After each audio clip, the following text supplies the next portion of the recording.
This is the Gerry Callahan Show. It is Thursday, September 23rd. That Thursday, that means it's Turtle Boy Day, and Turtle Boy is joining us to talk about a great story he had this week. We got a lot to get to, Turtle Boy and Carano, but I saw this story breaking and read about it. It's one of those stories where you just kind of roll your eyes and you say, this didn't happen. It's about a high school football game where the kids from the city, from Roxbury, go to Georgetown, a small, largely white community. A brawl breaks out. There's a melee. And immediately the Roxbury coach says, oh, yeah, they used the racial slurs. And you know for a fact that they didn't. The only question is, who's going to break this? Who's going to debunk the whole thing? Obviously, the Boston Globe never would. Most of the media, TV, talk radio are afraid of it. They won't touch it. And I see it and I say, oh, I'll give Turtle Boy 48 hours to completely blow this thing away. I think it was about 36 hours later. Turtle Boy's got the video. He's got witnesses. He's got everything. It was one of the lamest race hoax. There's nothing. I don't think we could ever find anything lamer than Jussie Smollett, which nobody believed except Kamala Harris when that first happened. Although Tory Hunter was pretty lame. There's been some pretty lame race hoaxes in this country in the last, 5 years. This was largely a local story because it was so silly. That was, I don't even think. I would say this is worse than Jussie just for a couple. We can compare and contrast in a minute after you introduce it. But I would say this is even less believable. This was really bad. Turtle Boy, it was 2 a.m. It was 0 degrees. 2 guys in MAGA hats said this is MAGA country and beat him up and didn't steal his Subway sub. Yeah, but there weren't hundreds of people watching there to deny it happened. This did. Like there's hundreds of people there watching it, and the story they told was not just 2 MAGA guys, an entire crowd of people chanting the N-word. Somehow nobody caught any. The whole crowd, not one person yelling to the whole crowd. It was a great job by you, as I knew you would. I mean, I knew you would get the story. This is why you exist. This is your purpose for living, because it basically, not only does it expose these liars who use race to fend off the truth, but it really does expose the media, which I love. I love, especially when it exposes frauds like the Boston Globe, liars like the Boston Globe. Obviously, the Boston Herald doesn't have the resources anymore. They don't have anyone who's going to cover it. They did. They covered it poorly. Yeah, I mean, cover it like you did. Everybody, when they saw the story, and if you haven't seen it, it was Roxbury. What's the school? Roxbury Prep Charter School. Roxbury a woke charter school in Roxbury. If you go to their page, it's just 100% woke all the time. All Black Lives Matter, etc. All throughout their curriculum. And they have obviously they played a game. They suspend the rest of the game after this brawl. Correct? Yeah, it was 44-8. This is an easy way to get out of that. Right. Georgetown is kicking ass. Roxbury Prep is reeling at this point. Things get out of control. The coach from Roxbury Prep shoves a kid from Georgetown, and it's kind of a way to avoid any trouble. It's kind of a way to protect yourself. You say, "Oh yeah, you said the N-word," and it's similar to the riot the melee in New York at Carmine's restaurant the other day, when the group of African Americans got asked to leave because they didn't all have vaccine passports. They blamed the hostess, this smallish Asian woman, and they attacked her, assaulted her, and afterwards they said, "Oh yeah, she used the N-word," which at this point nobody believes. Nobody thinks. Everyone knows it didn't happen. Everyone knows she didn't say that. Everyone knows the kids in Georgetown didn't say. You know what's ridiculous is saying. First of all, saying anyone at any high school kid, white kid, is going to use that word in front of a bunch of other people. They wouldn't even use it, let alone call someone that word. It just wouldn't happen. Right. It's absurd and ridiculous. Like these kids wouldn't be shitting their pants to say that word in front of a bunch of black kids on another team. Like they're from Boston. They're going to do that. Sure thing. Right. Yeah. So we know they didn't, and we know that the only person who's going to tell you the truth is Turtle Boy. Did anyone else cover it with any accuracy at all, any honesty at all, or was it all? They did the opposite. I mean, the Globe exists to advance these kind of false narratives. The Globe exists to lie to their readers about stories like this. When you and I see it, or an average person sees it, we say, obviously that's not true. Obviously, someone is going to debunk the whole thing in a matter of hours. You did. When the Globe sees it, they say, oh, good, a fake race hoax. We love those. We advance those. When Tory Hunter said a group of kids in Fenway in the stands chanted the N-word and a group of parents cheered them, we know that's a lie. Everyone knows that's a lie. He went on the radio and they asked him. Oh, he was on the radio. He went on WEI. They didn't accuse him of lying, even though he was obviously lying. They said he went on WEI. Which show? The morning show. And you got to be kidding me. One of the hosts, Turtle Boy, one of the hosts said, why can't people just believe you? Why do they have to question? Oh, Tory Hunter. I thought we were talking about the Georgetown coach. No, we're talking about Tory Hunter here. Now, ridiculous. Yes. But to me, the problem is that's why these things happen, because they know that people are afraid to call them out. They know nobody believes them. Everybody knows Tory Hunter was making it up, but virtually everyone's afraid to call him out, which is why they happen again and again, why it's a reflexive response to trouble. You're in trouble, you shove a kid.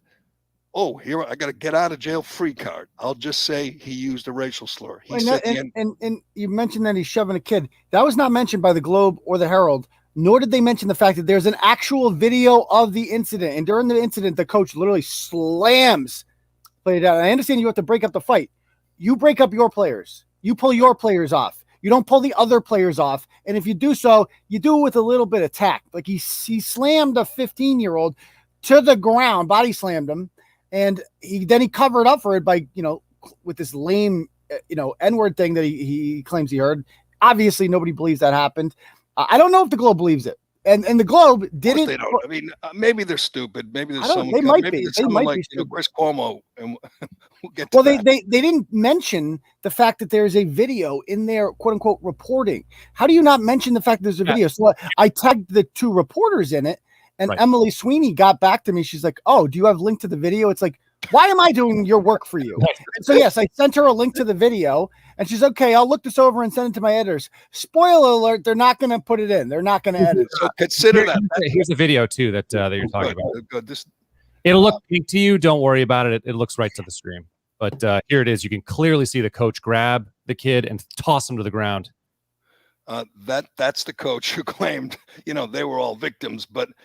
I like this. I like these stories because they expose, frauds, liars like this guy, and frauds, liars like the Boston Globe. I mean, they know, especially. I mean, you just proved it. They know what the truth is. They know there's a video of the coach throwing an opposing player to the ground, and they cover it up. They don't want to tell their readers the truth. Why anyone would ever subscribe to the Globe is beyond me. They're not telling you the truth. They're lying people to you. They're in the comments. A narrative.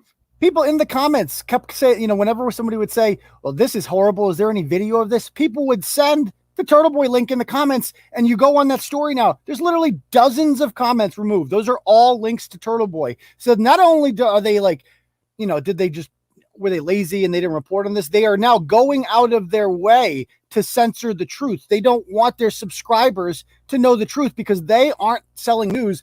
They are selling a particular agenda to a particular audience, the Wellesley crowd, the upper middle class liberal crowd. That's who buys their paper, and they're catering to them. They're giving them what they want. Consider that. I mean, I know I get obsessed with this, but consider that this is not an activist or what's the woman?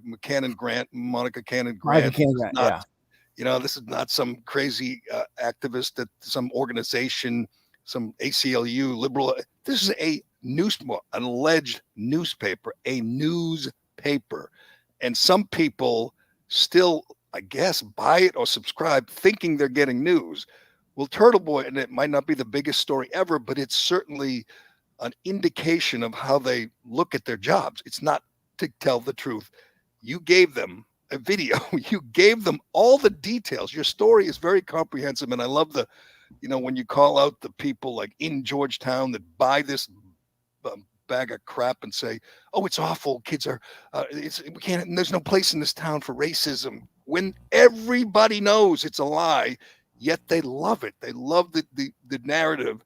They love the fact that they can take the moral high ground and say, "We just can't stand for this. There's no place for this." I mean, that kind of garbage, which they know, I guess, that makes them feel good at virtue signal, but they know the kids from Georgetown did nothing. Or the coaches, they also said the ref used the N-word, right, Turtle Boy? Oh yeah, the refs, everyone is using the N-word. The whole crowd, they were all in on it. Yeah, they're chanting. So everybody knows. Everybody knows it's not true. Isn't that sad? A sad commentary on the world today or the country today, that you would have something like this that you know is 100% bullshit. Everybody knows, and yet nobody except the weird Worcester blogger sitting there in his basement will tell you the truth. And you will get, any minute now, you'll get canceled by somebody else, by Twitter or PayPal. I'm used to it. And the Globe can sit there and have people just writing lies and, have people making stuff up like Kevin Cullen and Mike Barnacle and Callum Borges and Patricia Smith, and this person that you're dealing with, who knows the story she wrote is a load of crap and does not care. It's just mind-boggling to me that we have this standard, this crazy standard, that because Turtle Boy, I don't even know what's going to get you canceled. Something will get you canceled. But if you want to know the truth about this story, and again, it's not a big story. If there were video that showed them doing what the coach said they did, it would be national. It would be CNN, MSNBC. And the Globe would just have it at page one every day for a month. But it didn't fit their narrative. The fact that the guy from Roxbury was lying and others from Roxbury were lying, and they know it, but they're there to cover it up. That's what their job is.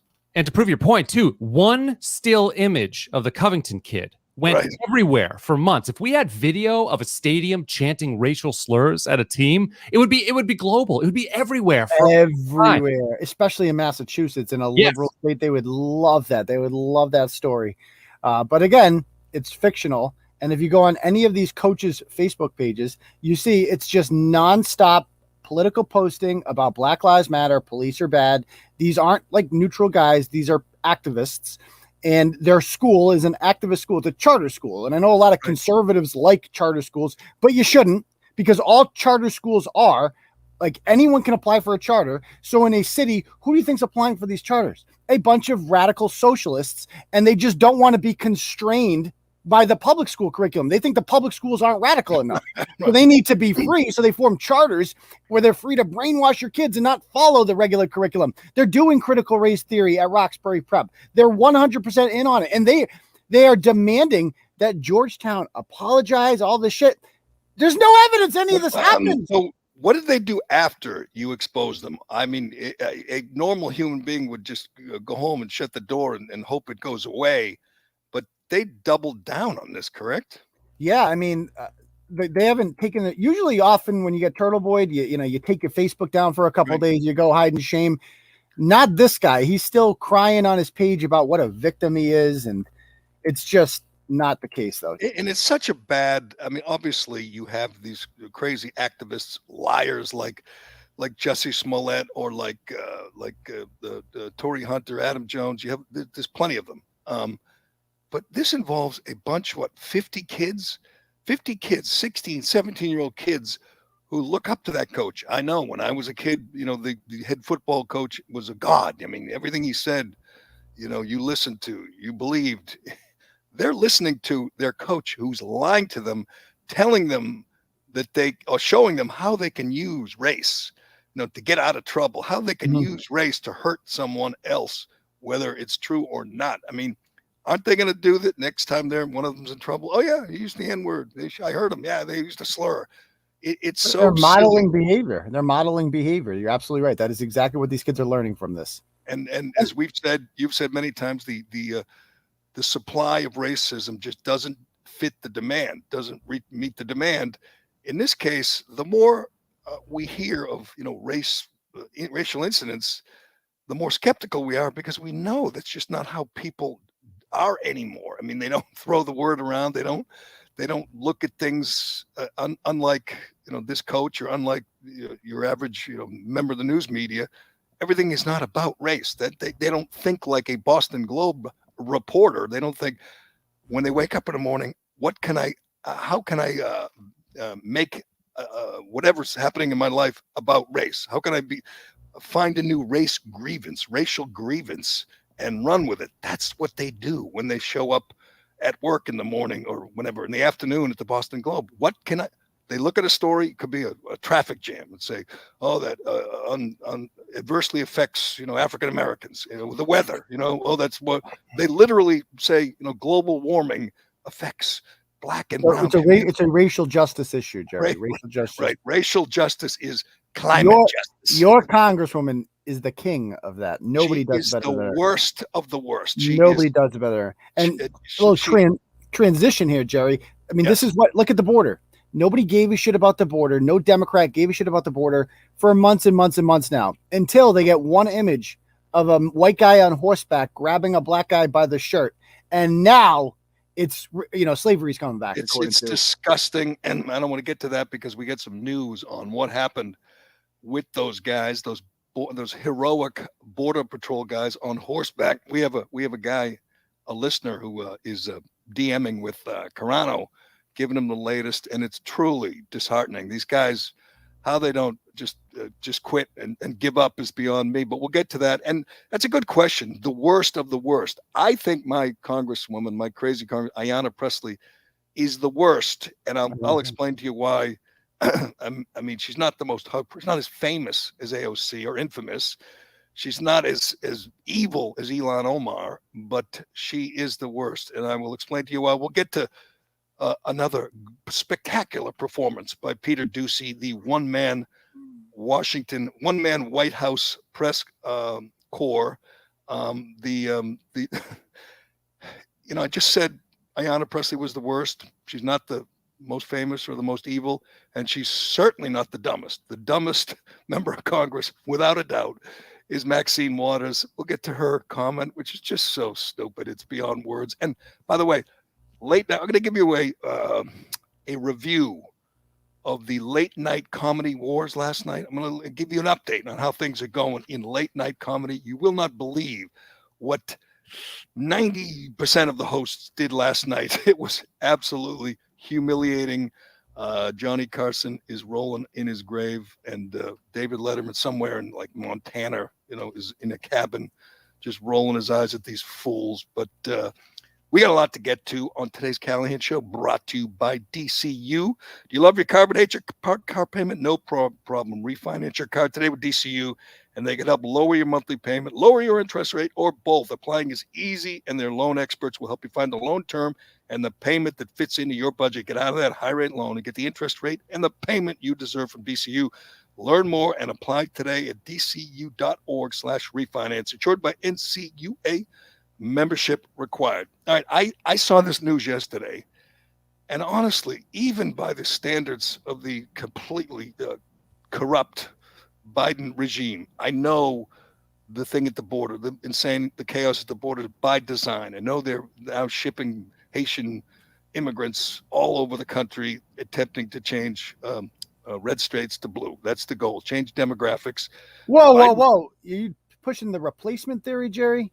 Not replacement, just changing. They're not removing people. Replacement is removing people, but certainly changing demographics. They know their policies are unpopular. I mean, it's diabolical. As you and I talk about all the time, these people play dirty, and they have decided, here's what they're going to do: open the border, put them on buses, put them on planes, send them around the country, give them every benefit of citizenship. You got to give it to them, Jerry. They know how to win elections. They know how to do it. And this is how you do it. They also look forward, look ahead, and say, no one's buying this craziness about whatever climate change or And so they say, how do we change the demographic? How do we change Texas? They already changed Arizona. Hell, they changed Georgia. They want to change Texas. They want to change, Tennessee. They're putting them on buses everywhere. They're going Right. everywhere. They're going to Georgia. Yes, well, not going everywhere. They're not going to Martha's Vineyard. They're not going. No, they're not going to Martha's Vineyard. Not going to Wellesley. They're not going everywhere. But we all know just how cynical this regime is and what their plan is. I'll tell you one thing I saw yesterday before we get to the Border Patrol guys on horseback, which tells you a lot. There was a tweet by some little-known news guy down there covering the story. He said, "This is what you find on the Mexican side of the border," and it was hundreds of IDs from Haitian immigrants who were actual citizens in Chile and Brazil and other countries. They're not Haitian. They're not. I mean, I realize this is much too complicated for the typical liberal. They just say, "Oh, the poor Haitians, they're refugees." Or you listen to some idiot like Kamala Harris talk about earthquakes in Haiti. These poor people. Most of them haven't been in Haiti in years. That's why they were so upset to get shipped back to Haiti. That's not where they're from. They also all have the means to get from Haiti to Mexico, which is not cheap. No, but they did that a long time ago. Most of them have been in Central or South America for years, if not decades. And it's all a plot, a plan. They together with the regime, they said, okay, now's the time to come. It was in a matter of 2 weeks, you got 15,000. And apparently there's another 15,000 coming. But they've been working and living in Central and South America for years, and they discarded their IDs and said, "Oh, I'm from Haiti. We had an earthquake. I'm a refugee." You can't be a refugee if you just lived in Brazil for 10 years. You're not Doesn't your country have to be designated as a specific kind of country? Yes, you have to be a refugee. You have to prove that you're a refugee from something. You can't just say. And poverty doesn't count. Poverty doesn't count. I don't believe so. Poverty. I don't, but you could say, I assume if you're a Haitian refugee or it was the earthquake or the leader got assassinated, you could say, instability, something like that. Clearly, it's a hellhole. Question. So you got out of, so the problem is Haiti, right? Is a hellhole. So you got out of Haiti. You're in Mexico now. You're good. You're good. What do you need that terrible? They've been in 8 or 10 other countries. Yeah. If you're in Chile and you have to get to the U.S. If the problem was that Haiti was dangerous for them, problem solved. They're out of Haiti. What do they need America for? Well, they need America because America is a huge welfare state. Bingo. There you go. Nothing escapes. Nothing escapes my producer. Nothing escapes Matt Carano. Well, that's true. But if you want to stop this type of illegal immigration, then you have to reduce the welfare state. You have to make it less possible for people to milk off the system when they come. No question. Here's a basic fact, economic fact, and I'm going to dumb it down so even these people, even Maxine Waters can understand. Ready? A country can't have both an open border and a welfare state. You can have one or the other. You can't survive if you have both, because if you have both an open border and a welfare state, the whole world knows they can walk across the Rio Grande and sign up for food stamps, housing allowance, free health care.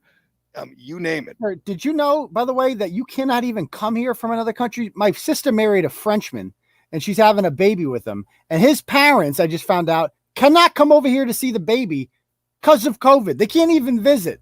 But I'm like, they should just walk across the Rio Grande. Right. That's apparently all you have to do. I mean, that's one of the things Peter Doocy keeps pressing Jen Psaki and the regime on. He keeps saying, so if you're flying to this country, you have to have proof of vaccination. You have to.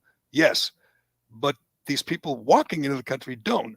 And she said, that's correct. This was a few days ago. So it is a policy of the Biden regime. It is a literal policy. You flying in from France to see your grandchild, you have to have a vaccination and proof of your vaccine passport. They need no such thing, and COVID is prevalent, and there's all kinds of communicable diseases coming over the border. But again, the Biden regime, and to their credit, they don't care. They don't care. They put 2 middle fingers up and say, "Screw you," to the country, to the laws, to common decency. They got a job to do, and it has changed this country forever. Bring in more potential or more certain Democrat voters. These are people who look at Biden and say, yes, because of him, I get to go to America and live the dream. Don't have to, earn anything. I could just sign up and suddenly. I mean, it's not just immigration stuff. This problem has been happening for decades and decades. Wait, time out. Aren't you a libertarian, Carano? Aren't you a libertarian? Yeah, so I believe in open borders, no welfare. So you're an open borders guy. But no welfare state. You have to remove the welfare state. It has to go away. Well, that will never happen. I have a simple solution. I'm just saying that would be my solution as a libertarian from a philosophical standpoint. Okay, but again, libertarians are dreamers. Libertarians are useless. They're useless. That is a ridiculous idea. Open borders. You know what I think everyone should do? If I'm libertarian, I think everyone should get a job and work hard and follow the laws, and problem solved. I mean, you're not realistic. That's not what a libertarian believes. Ideologues. You don't live in the real world. What Trump did was solve the problem. Build a wall, remain in Mexico, shut down the border. He solved the problem. Day one, Biden came in, stopped building the wall. He didn't build the wall. But. I mean, that didn't happen. What Trump did right was he sent the message, you're not welcome here. So there was no flood of people showing up. That's pretty simple. Like, if you make them think that anyone can walk in, they're going to show up, period. You can't do that. I mean, millions of people would try to flood in if they could. They're watching this on TV. They're seeing how it's going to happen. This just encourages more of it. They're just going to keep coming and coming and coming. It's beyond showing them. They literally tell them. I mean, you don't think obviously it's not a coincidence that 15,000 people showed up in a week at the border at the same spot and came across in the same spot. It was a directive from someone in the Biden regime. Okay, time to bring it. Let's go. And they came, and they're going to keep coming. And obviously Biden, Psaki is lying to the world saying that they're sending them back. They sent back 300 out of 15,000. The rest, and they put thousands on buses and sent them into the country, and the day they get there, there'll be some person, some official who will help them sign up for all the benefits, who will get them an apartment or a hotel, who will get them food, who will get them health care, put the kids in school, and they will destroy, overwhelm small towns. Again, not Martha's Vineyard or Wellesley or Weston or whatever, Beverly, Malibu, but they'll be all over the country. And that is the design. That is the plan. That's what it's all about. But let's get to the Border Patrol guys, because this is disgusting. Obviously, every day these Psaki lies to us. We see, thankfully, because of this kid Bill Maloogian from Fox News, we get to see the images. We get to see what's actually happening. Can you imagine if he didn't exist, if Fox News didn't exist? He is the best reporter, Gerry, in the country. I know you give me a lot of props, but he's the guy that he broke the Gavin Newsom French Laundry story. That's how he made his name. And he just constantly had good stories like that, and they hired him. And the job he's doing at the border, I would have no idea any of this is going on. He's amazing. If you turn on CNN and MSNBC, you would have no idea any of this is happening. Their viewers don't know. They have no idea. Right. That's part of the cover-up. And we'll get to when most of the media discovered the problem at the border. I mean, and not only is he a great reporter, but let's be honest, he is a handsome man. He's a star. They just hired him. He's like the best reporter in the country. But so we went on most the other day, but they shut him down. The Biden regime, again, using the FAA, said, no, you can't fly your drone over here anymore, to cover up the scandal. The next day, he was up in a helicopter. He got the local cops to bring him up in a helicopter. And finally, the FAA said, okay, we give up. You can fly your drone. So if you're not watching, and I guarantee you could walk out your door right now and talk to your next door neighbor. If they're not Fox News viewers, they have no idea what's going on down there. Thank God for this kid, Bill Maloogian. Anyway, the rest of the media discovered the scandal when the image broke of the Border Patrol guys on horseback with their reins, not their whips, with their reins. And a couple of the images looked like they were using their reins. I don't know. The whip, it doesn't even look like that when you actually know the truth. But there's also an image of a Border Patrol guy grabbing a Haitian illegal alien by the shirt, not beating him, not hitting him, not running him over with the horse. They the media immediately, they had what they were looking for: a way to blame the cops, a way to blame, law enforcement. That's what they love to do, and it was kind of humorous to think they've been covering up, ignoring this scandal for 2 weeks. Suddenly, it's like they had an interest. Suddenly, they had a story. Look at the Border Patrol guy. It's like slavery, as we pointed out. Chris Cuomo said it's an image from slavery. They made them out to be these hard. Maxine Waters said it was worse. Whoa. Oh, okay. I don't want to building up to the single dumbest thing a congressperson has ever said, and that's saying something when you have people, clowns like AOC and Ayanna Pressley, and in Congress. Hank, what's his face, thought Guam could fall into the ocean, Jerry, if too many people stepped on it. Hank Johnson thought Guam would tip over. He literally said, over. It's on floaties. It would tip over. God, like it's a canoe. If too many people are on and you watch that video again sometime. Watch the guy answering from. He's a military guy, and he's looking at him going, "No, we're really not concerned with the island tipping over, sir, Congressman, sir." The guy's still in Congress. That's how. Anyway, so they suddenly have an interest because they get a chance to paint the Border Patrol as the Brittle Brothers, from Django Unchained, these vile racists, abusing, whipping poor Haitians. And I thought it was one thing when you had a moron like Chris Cuomo talking about it, or Don Lemon. It went from, the nutty Congress people, Ayanna and AOC, to the vice president. The vice president, who's supposed to be in charge of the border, has not gone there, doesn't really care about the border, suddenly had an interest because this heroic Border Patrol guy trying to stop illegal aliens from coming into the country had grabbed one by the shirt. So suddenly we had a scandal. There's nothing that exposes these frauds, these liars like this did, that this story did, these media frauds. But it got to the point of absurdity yesterday when they suspended the Border Patrol guys on horseback. They suspended them. We all know they weren't whipping them. We all know they weren't assaulting them. We all know they were doing their job. But this is how the Biden regime and the people feel about cops. Just give me an excuse to blame them. Give me an excuse to suspend them, fire them, ruin their lives, and they will take it. They take the side of illegal aliens breaking into the country. Literally, the reason they're on horseback is because these guys are making a run for it, not staying, under the bridge or not waiting to be processed. They were making a run for it. So the cops on the horseback stop them. That's their job.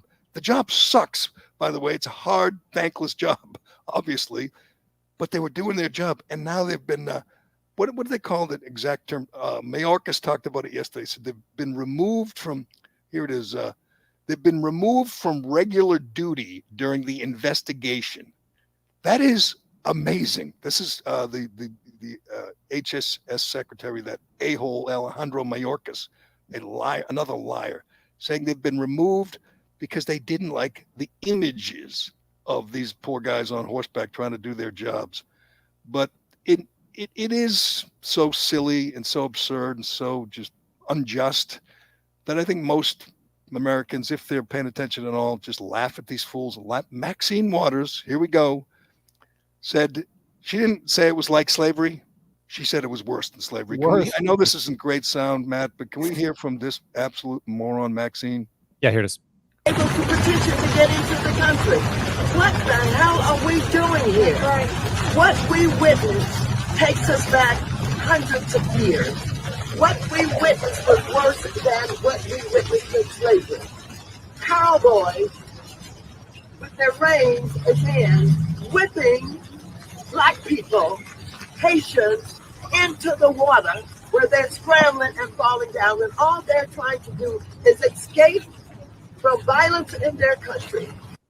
Can you move? First of all, she's wrong on they're not escaping from violence in their country. They weren't whipped. They weren't whipped into the water. Time out. They've escaped. They're out of Haiti. They've escaped. What? Why do they need to come in here?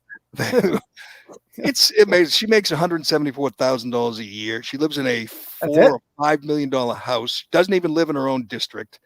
She's just so incompetent, inept. She's so ratchet. So think ratchet. of think of what she does, as kind of a full-time job. Blames America, right? Rips America, criticizes America, talks about how awful America is. This woman, is an absolute moron, living in a $5 million mansion, flying first class back and forth from LA to DC, has got, drivers and aides and servants all around her. And she thinks, this country's just not fair. Things just aren't fair in this country. This is an awful country. She knows how awesome it is. She's loving it. But she just loves her job. And how do you stay in job in politics? You get people to vote for you. And these are the kind of stupid things you say that's why democracy is stupid. Democracy is really a bad idea, Jerry. It's a horrible idea. What would you prefer? I'm in charge. I'll trust me.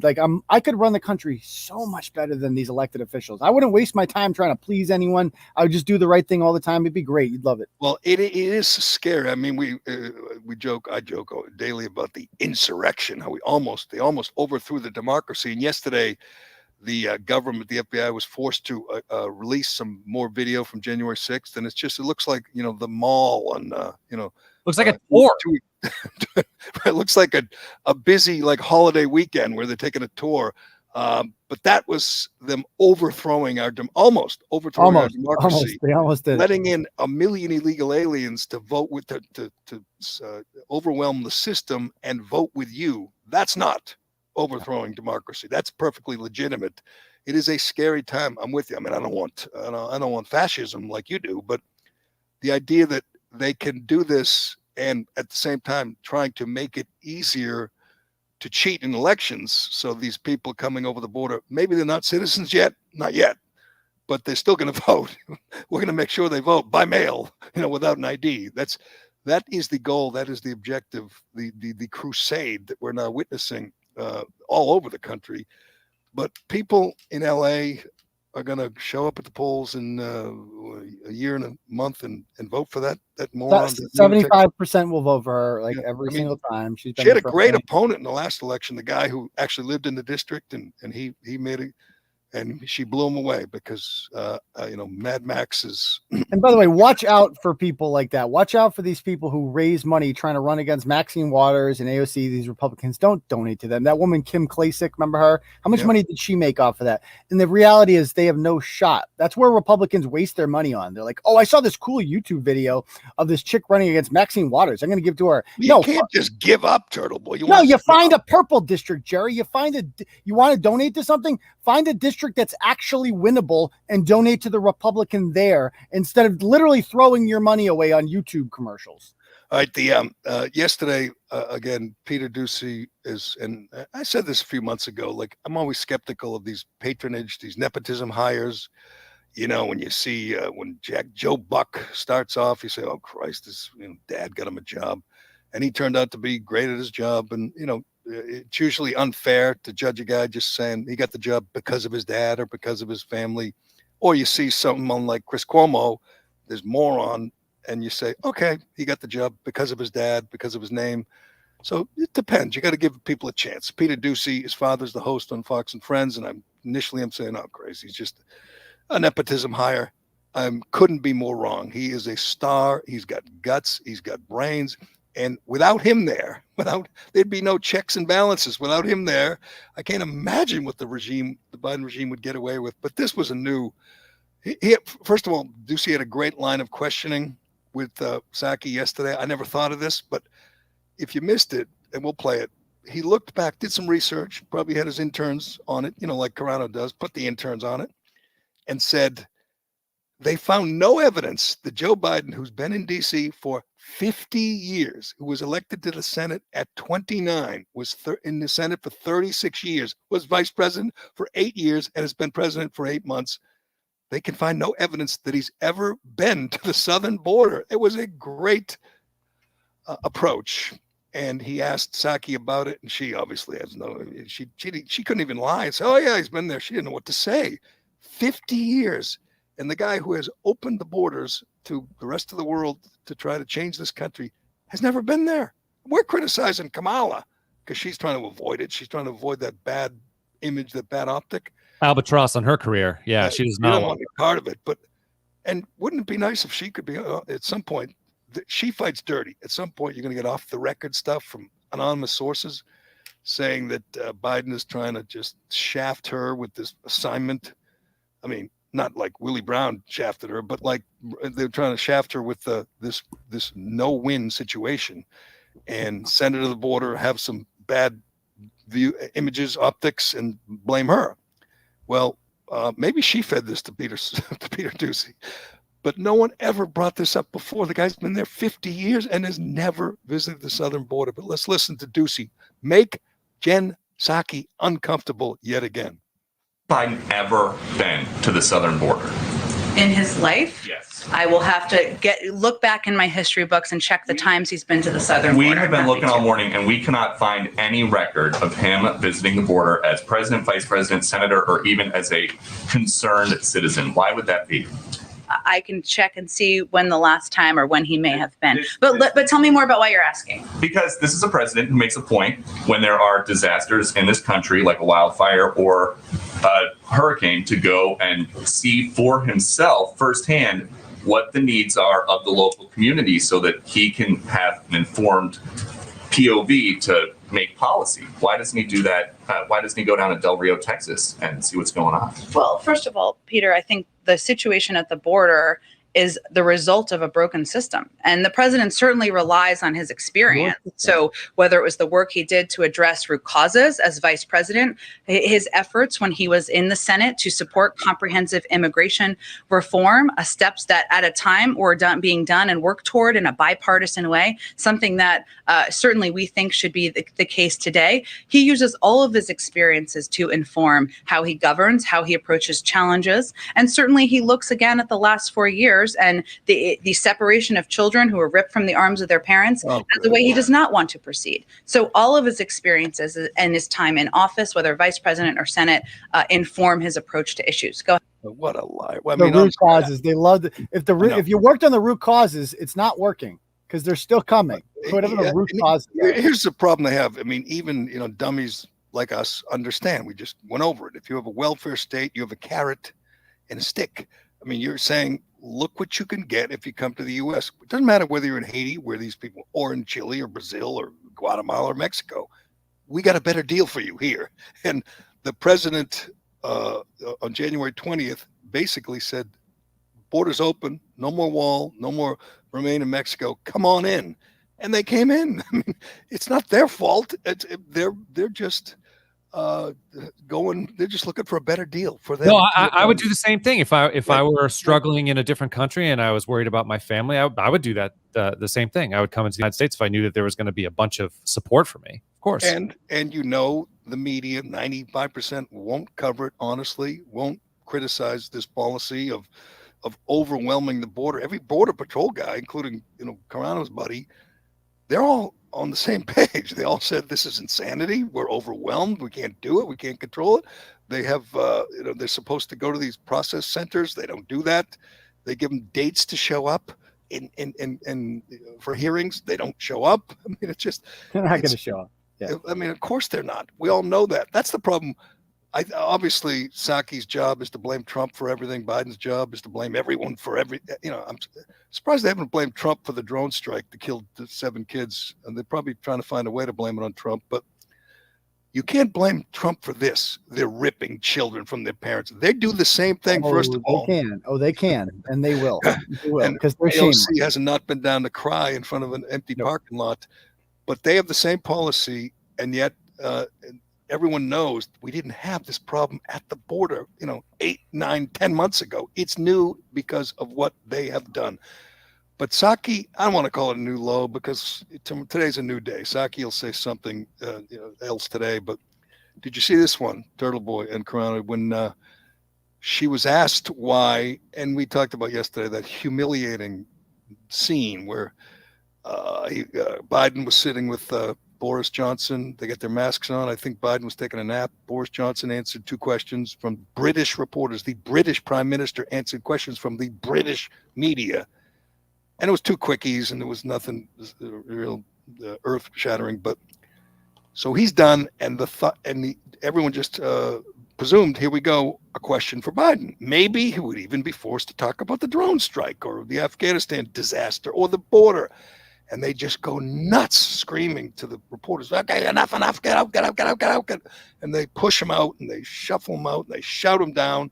It was humiliating for Biden and for America. The world got to see just how weak he is. So she's asked about it. And did you hear her answer? She blames Boris Johnson. She says he didn't alert them that he was going to take a question. And he's just like a normal, I don't know if he's normal. He's just a human being. And someone asked him a question and he answered it.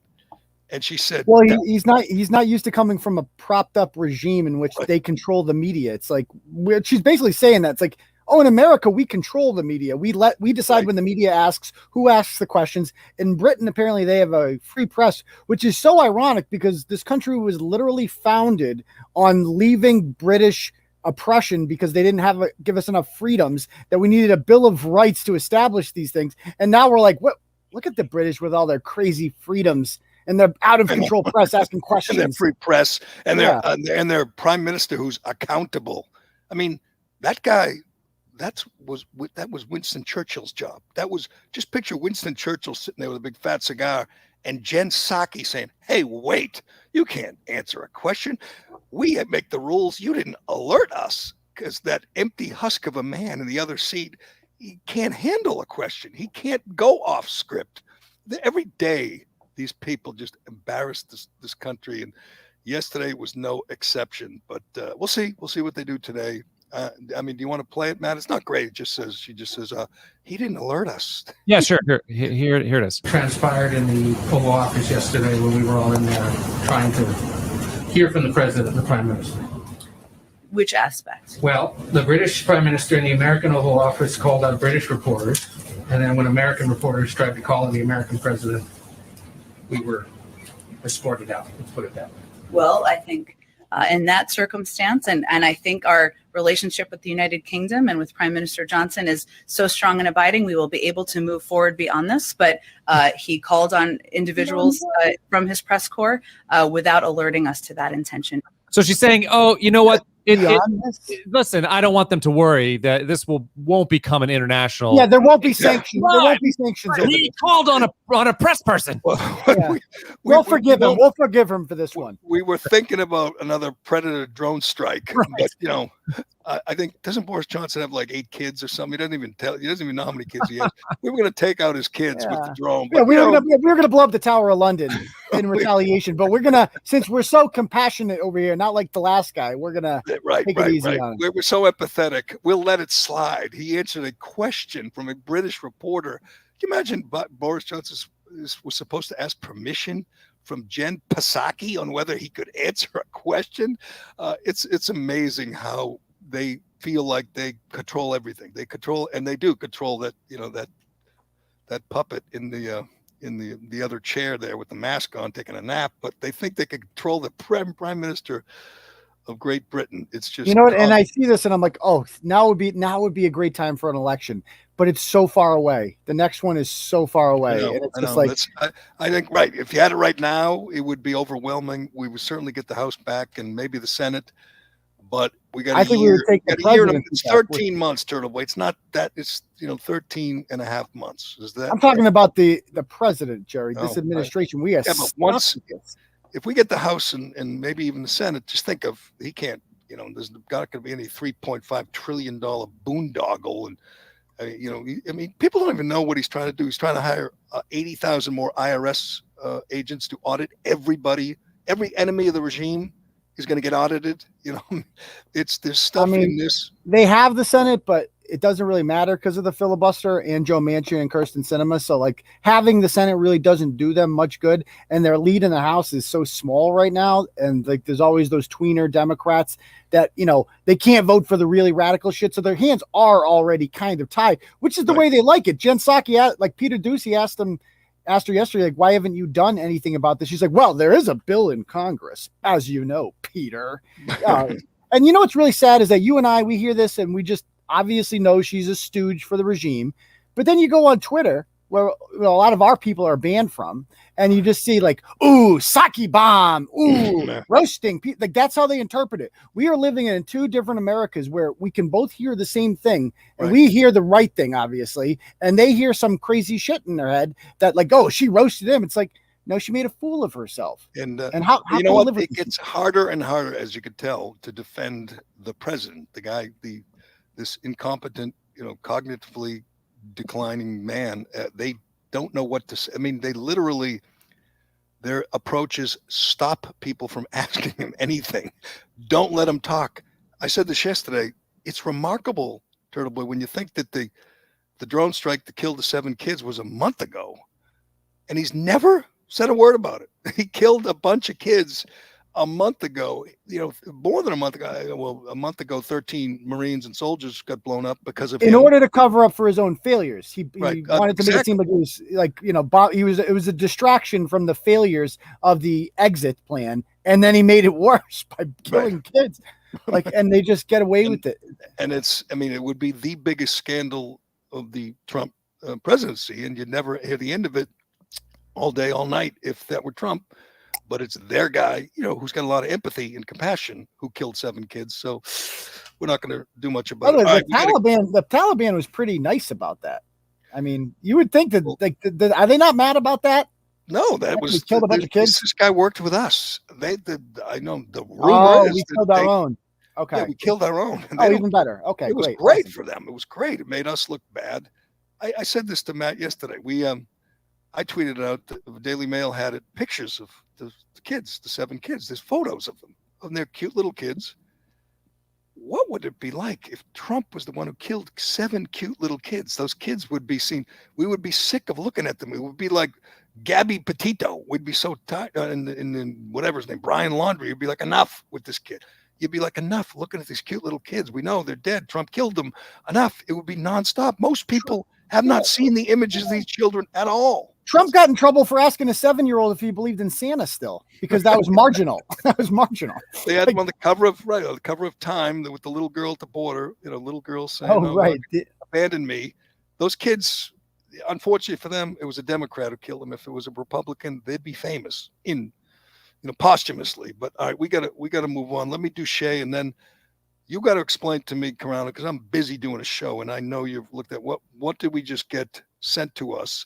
And I'm going to give you my quick late night comedy review from last night, which is remarkable. I haven't seen all the shows, obviously, but I've seen enough to know that we have a new king of comedy, king of late night comedy.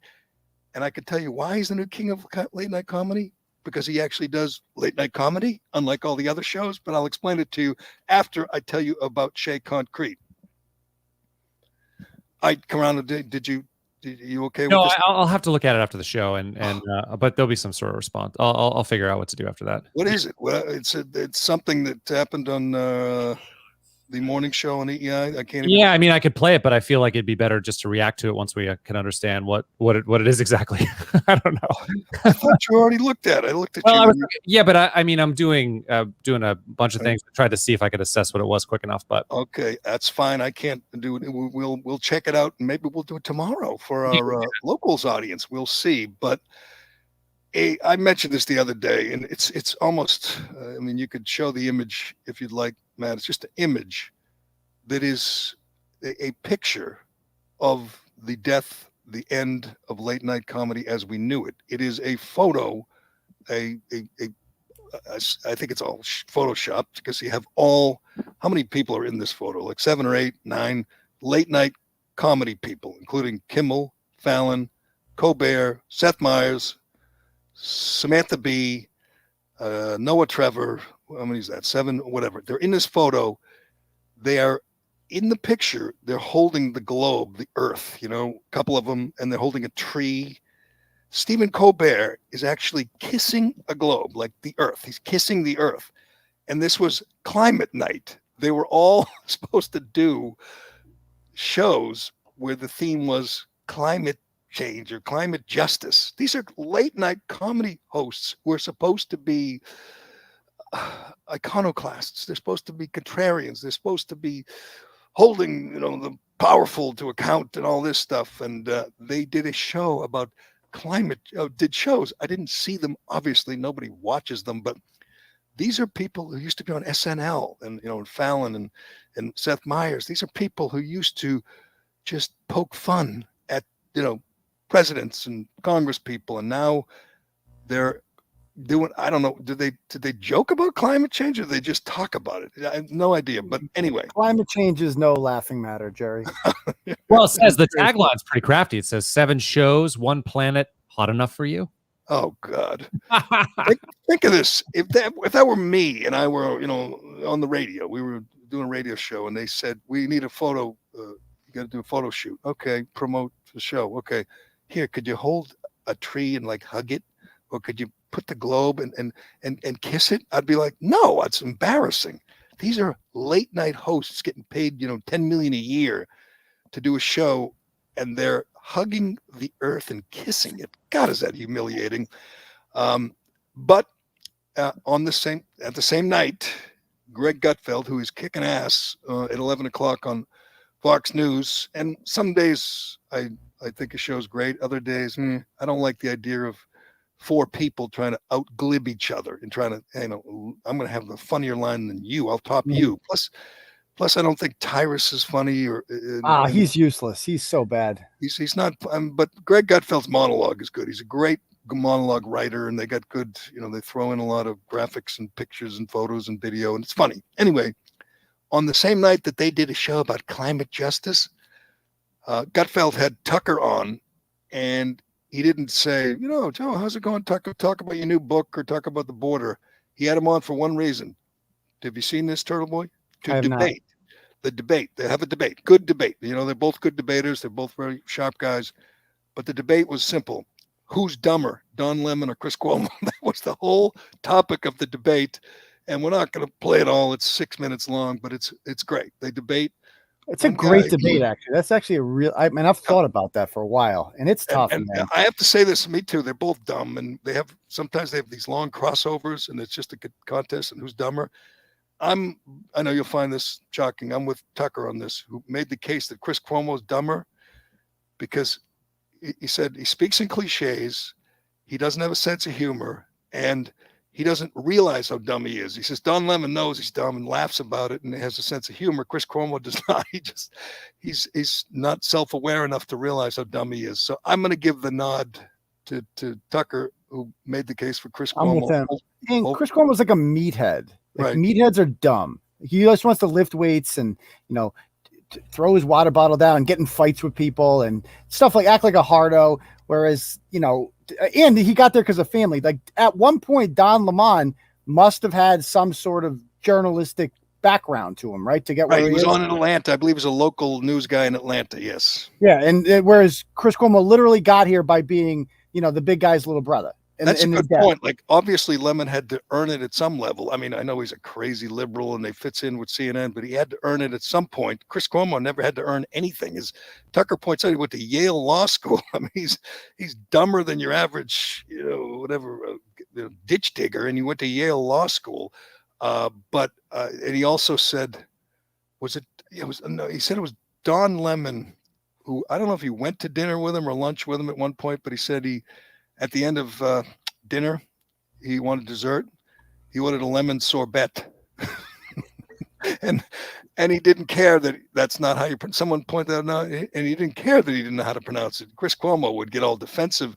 And not only is Chris Cuomo a meathead, Turtle Boy, but if you're a meathead and you're lifting weights on camera or wearing a tank top to show everyone that you're a meathead, then you really lack self-awareness, because there's not anybody, I should say anybody, very few people look at a guy, doing clean and jerks on video and say, wow, that's impressive. They all look at him and say, what a moron, showing off. Yeah. Jerry, right. The Cohen tapes were the best with Cuomo, where he said, like, do I look like the kind of guy who has to sexually harass women? Like that's what he thinks. It was like, he's the cockiest person in the world. He doesn't care about news. He's just like, I'll literally say whatever CNN tells me to stay on here, just so, I can, get off to the idea of women fantasizing themselves over me. That's all he's on TV to do. And the thing where he staged the quarantine in his basement for 2 weeks, and everyone knew he'd already come out, and then he came out of the basement on camera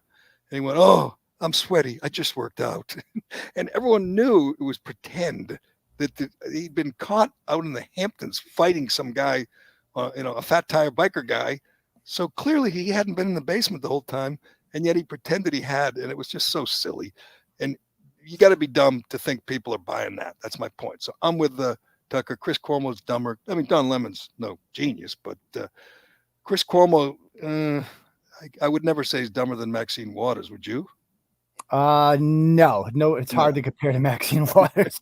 She's very dumb. That's not possible. But anyway, you can check out Turtle, and I highly recommend this because you're not going to read it anywhere else. Check out Turtle Boy's blog about the Roxbury Prep Georgetown game. We'll see if that, anyone else calls him out, and the guy's not going to get suspended or lose his job or anything. No, he's not the one under investigation. Georgetown is. Is it still? I mean, we know. Yeah, I mean, the superintendent says she's investigating it, and they're demanding that They're demanding that. I got a message about this today. They are demanding, according to this, that Georgetown institute diversity training in the school. That they demand they hold trainings that focus on anti-racism and adding explicit language to handbooks condemning discrimination and hate speech. That's all this is. A Trojan horse. That is so sad because I know we've gone over this 1,000 times, but there's not many things you can say about someone worse than saying they're racist, that they use the N-word and to the face of a black kid or a black coach or black. I mean, obviously it's not true, but it's really, it can inflict some real damage, it can brand this community. We've seen it with, the Red Sox. The Red Sox who never fail to throw their own fans under the bus anytime anyone screams racism. They're the first ones to point the fingers at their own fans and say how ashamed they are. In this case, you have whose statement is that? The superintendent? I have to look into it. It was a letter that was sent to the school, some sort of demand signed by 350 people, and I will be researching that a little more. And everyone knows, even before you wrote, Turtle Boy, I give you a lot of credit, but before you wrote, everyone knew it was a lie. Everyone knew it wasn't true. It's just not believable.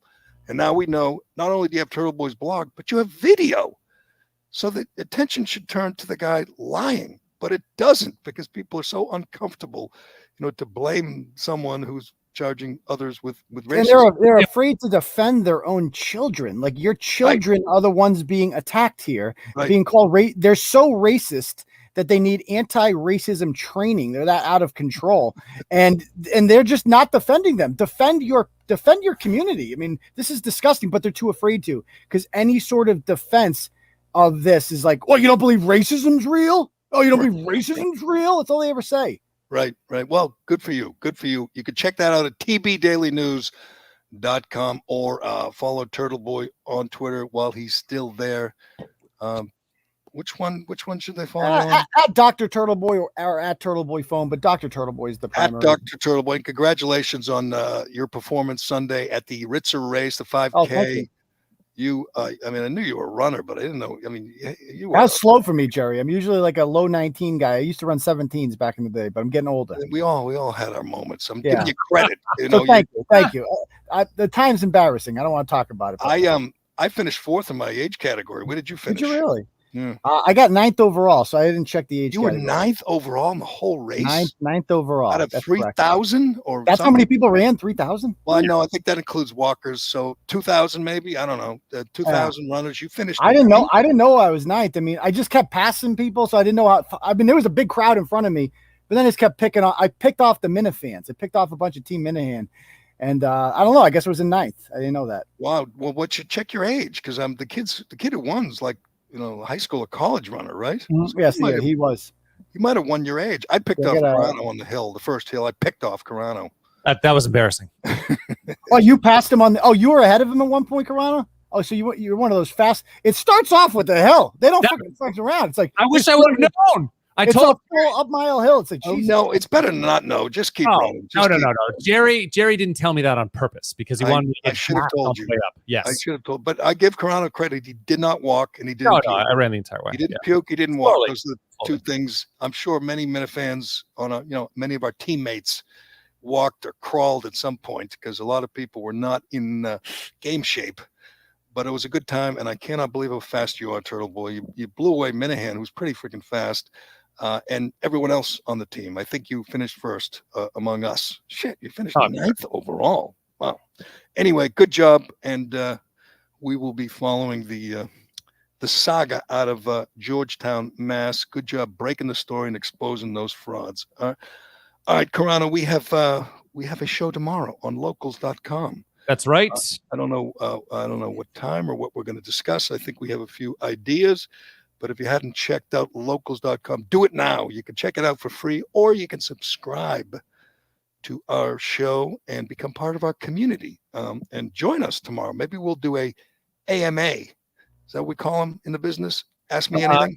Yeah, your audience might prefer Q&A, but they're one and the same. Q&A, which is an AMA. We'll take all your questions. I'm sure the questions will be about EEI and Dino and Kirk and maybe Bug the Chug. Maybe there'll be some questions about Bug the Chug. But we got a lot to cover.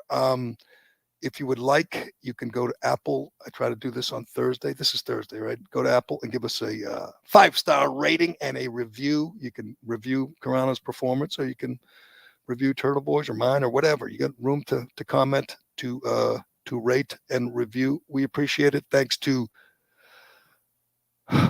Graham for the work he did. Intern Graham for the work he did. We have merch now. Turtle Boy, we're coming after you. We got merch now. You can get check out our new Bug the Chug t-shirt, which is available now. Correct, Carano? Oh yeah, there's people buying it. Yeah, it's good. Excellent. You can buy yourself a Bug the Chug Callahan Show t-shirt, and hopefully there'll be more down the line, but we will see. Let's leave it there for now. We'll give you an update hopefully later today on locals.com on what we have planned for tomorrow or for the weekend. I'm going to give it a shot, Carano. You're going to help. I'm going to give it a shot. Of course, I'm here to help. Yeah. Speak live to our people, to our community on locals.com. But until then, I'm Gerry Callahan. This is the Callahan Show with Matt Carano, and we will talk to you, at least all you folks who are on locals.com, we will talk to you tomorrow.